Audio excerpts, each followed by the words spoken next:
Kung mabilis lang yung unang video, abay mas mabilis to. Malamang mga sasakyan yan tapos nasa highway pa, abay talagang mabilis yan. Pero ito, JH Foodies, Sangyup, madaling makita kasi nasa highway lang at madalas pinipilahan.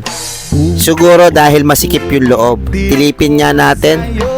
Abay ko, konti naman yung tao. Bakit ayaw nyo kaming papasukin? Ulitin ko ha, JH Foodies, Sangyup, malapit sa Robinsons Antipolo.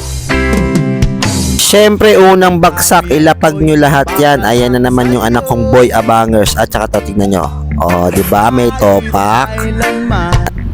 Medyo may kaliitan yung loob, pero may second floor naman sila. Siyempre, luto muna tayo. At kailangan natin yung beer tower este. Red tea tower na yan para panulak. Marami-rami tayong kakainin.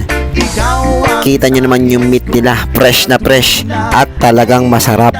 Eto na, bakbaka na. Game. Medyo may kaliitan man yung lugar pero malinis naman at cozy.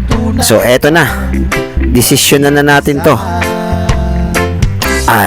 Masarap. Sulit na sulit to. So itong susunod na ilalabas ko, screenshot nyo na agad. Game.